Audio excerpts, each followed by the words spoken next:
What's going on, everybody? Welcome to the Fit, Healthy, and most of all, Happy podcast. I'm your coach and host, Josh, here with his co-host and co-coach KG, and I'm in the house.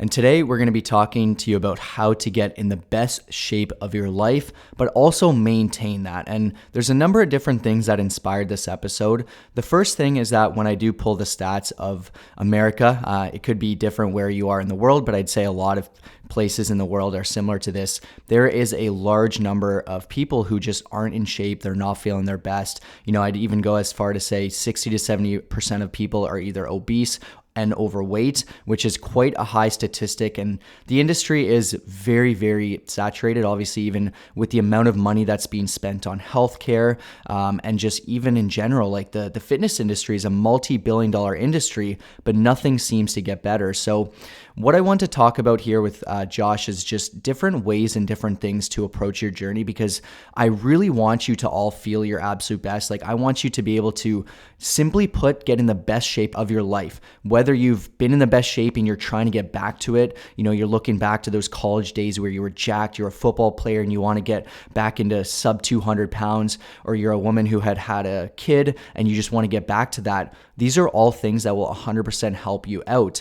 And I also wanted to start off by saying being in shape is very different than what some people think. It's not having 5% body fat and shredded abs. And a couple different metrics that I like to look at when it comes to just overall being in shape. And I guess you could say just being fit and healthy. Like, the best way I would put it is just being a fit, healthy, and happy individual is, simply put, having a normal body fat percentage. So if you're a male and you're 35% body fat, you're not in that range. Unfortunately, you are going to be categorized as overweight, and we got to get you down into that, sub 20% range. That's where you're going to be feeling your best. That's where your health is going to be your absolute best. And I hope this doesn't offend anyone this episode. It's just more so some things to think about, some thought processes, and really some tangibles for you to take away. But with that, obviously, the body fat percentage is going to be important. Being strong is important. Having solid amounts of cardio so you can keep up with your kids, so you can have endless energy, that's going to be important, as well as just tons of energy. Like, those four things to me are what I would consider someone to be in shape, to be fit. And it's not just about having shredded abs and whatnot. So anyways, the first thing I wanted to talk about is just, simply put, your daily habits. If you're someone who is just struggling with being overweight or just not being in shape, it's very, very possible your daily habits are just not there. You need to have a solid amount of positive habits that outweigh your negative habits. And it's not to say that you can't have any down days or any kind of bad things that you do within your day, but your habits have to far outweigh the negative ones, positively. If you do 100 great things for your health in a day and you do, 6 bad things, that's going to be a pretty good ratio. And I'd say most people are in that ratio where it's way more negative things, such as overeating, hitting their snooze button in the morning, then skipping their walk, and then having, a donut with their coffee in the morning. So the negative things are way, way higher.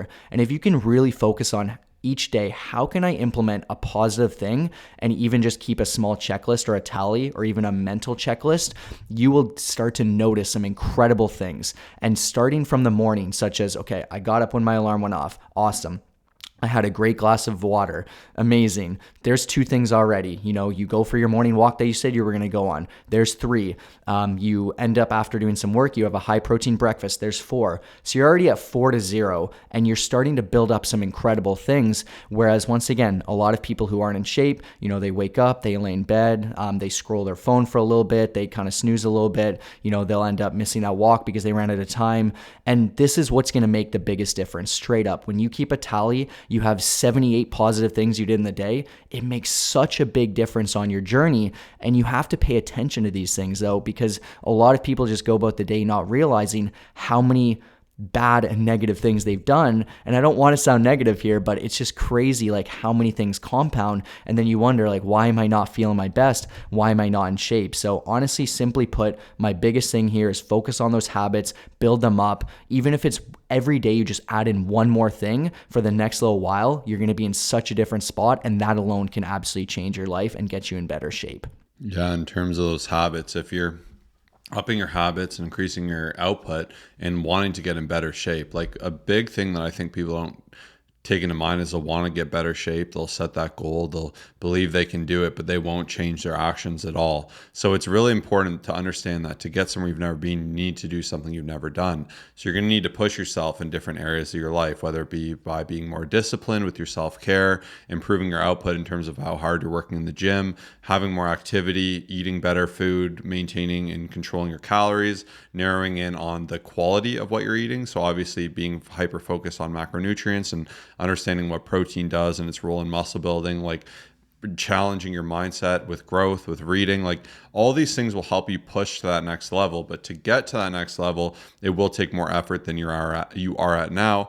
And that will require you to recreate that identity of who you are. Because if you just keep being the same person who does the same things you've done, there's no chance you're going to get to this better result. And it is something that will be uncomfortable at first. Any growth, any progress, it is hard. It will knock you down a bit, and you'll have moments where it'll feel a little bit tough and it'll be against the grain of what you're comfortable doing. But the more you can get comfortable being uncomfortable and breaking past that, that is how you will actually get into the best shape of your life. And that is how you will actually push forward. And what really inspired this episode as well is like, I was sitting thinking, and this isn't to brag, but I truly believe no matter what happens in my life for the next 50 years, I will always be able to be in shape. Once again, not to brag or say that I'm better than anyone, but it's just, I was trying to think of like why that is. And it's because I've built so many incredible habits. And a lot of people don't realize, like, it's been years of building. It's been years of maybe failing, or like just, when I used to go to bed super late and wake up super early, and then I would skip breakfast because I was running out. Like, I've never been perfect. We've always had to figure it out. But it's like when you have those moments where you, let's say, set the great intention for the week, you're listening to this, you say, okay, Monday I'm going to work out 4 days a week. Like, you set all these great goals. If something goes wrong, don't beat yourself up. Like, I've had numerous fails. I've had hundreds of fails. And even some of our top successful clients, like, that are in incredible shape, who have lost 50, 100 pounds, or some who have fully transformed their physique, they've had those down days. We've had to rechange the schedule. We've had to figure out, okay, you know what? Maybe the nighttime workouts aren't best. We're going to switch to morning. And when you have those struggles, like, I just know so many people quit because they get down on themselves. So one of my biggest takeaways here is when you have that mistake, that slip up, that obstacle, don't just take it and say, well, I'm done. Don't get down on yourself, but sit down and think, how can I approach this going forward? How can I fix this and make sure that I'm not making these mistakes? And it's just such a powerful thing to think about. And, even when I was reflecting on like why, like my whole journey, right? Sometimes I sit down and think where I'm at, where I could do better, some of my goals, like all these things. I think about this a lot. Obviously, I'm a driven individual. It's a bit easier because definitely more motivated for my fitness journey. So there is that. But at the same time, I just really sat down and thought, like, okay, if I were to be placed in the middle of nowhere for a year, whatever it is, I would still, like, if I were traveling, no matter what, I would still maintain all similar things. I would make sure I'm having a healthy breakfast. I would make sure that I'm moving as much as possible. I'm exploring, I'm walking, I'm getting over 10,000 steps. I would make sure that I'm focused on my protein intake. I would still keep a log of all my calories. And like, there's just so many things I would do, even if it's whether I have 1 kid or 6 kids. Like, these are all things that are incredible because like I can implement all these habits. And once again, there will be some challenges. Like, obviously, if your sleep is bad, you have to work through some things. If you're stressed with work and it's a busy time, but everything that's kind of I'm doing now, I would try to maintain it as best as possible, no matter what it is. And I will do that as well. And that's another thing I want to bring up as one of my biggest tips is when you always look for reasons to succeed, you will succeed. You will stay in shape. And I think some of the most, unsuccessful people on their journey is they allow any excuse to kick in. So if it's a rainy day and you have a walk planned, you'll give in, right? If you're tired and you were up, with your little one and you had a workout plan, you'll probably skip it, right? And it's not to say that there won't be those moments where it makes sense to kind of navigate and make a change and push your workout till tomorrow.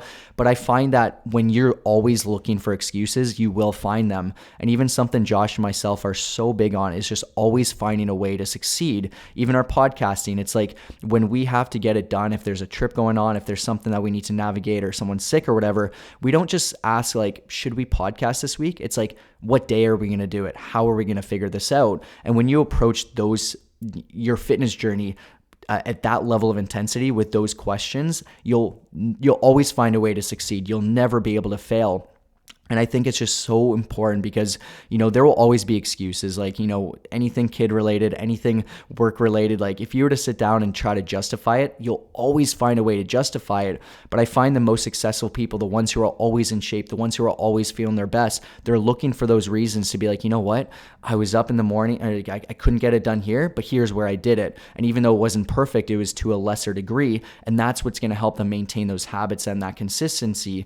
And another thing I want to mention, I'm super passionate about this if you can't tell here, is that you really need to optimize your surroundings. So I find the people who can maintain the best shape, who can stay in amazing shape, is just like, it's not only the people around them, but it's also the cupboards. It's also, their sticky notes, like with their goals that they have set. It may be the fridge. It may be, making sure that there's no nonsense in there. It's like everything around them is going to help them, especially when their willpower is drained. So I find a lot of people, they have the right intentions, but they end up struggling because they end up just not having the right space. You have a bad day, you go to home and you're stressed and you're like, I open the cupboard. All right, well, there's some binge-worthy foods that I'm probably going to go off on. And it's like every little thing around you, if it's like a positive thing or something that can help you in one way or another, you open that fridge, you see a nice thing of watermelon, and that's, you're craving something a little bit tasty like that, boom, you're going to be in a good spot.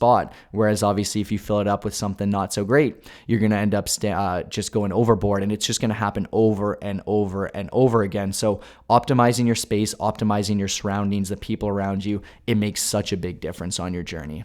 Yeah, you got to be looking long term here, and Kyle nailed it there. Like being able to navigate through the tosses and turns of life, so the ups and downs, the challenges that present in front of you. The more you focus on being a healthy person, getting in the best shape. Like the point is, there will never be a point where you say, I've made it, this is it, I'm in the best shape, I'm exactly there. Like you'll always be pushing forward, and there'll always be things you can improve. And I think that's part of the journey. And I think getting in the best shape, even though it's abstract, is actually when you just decide to make that conscientious effort to say, I'm going to do this. And when I look back to that moment I made that decision, I've constantly pushed forward and I've scaled with that. And then as you go through these challenges and different things that come up in front of you, these become tools you have in your tool belt to navigate through it and to still find solutions and to still be able to succeed through adversity that comes your way, to still have that mindset that maybe you're set back because of an injury or a big major thing that happened, but knowing that this is a journey for life. It's not just something where you'll work for 6 months, you'll be there and you'll take your foot off the gas. And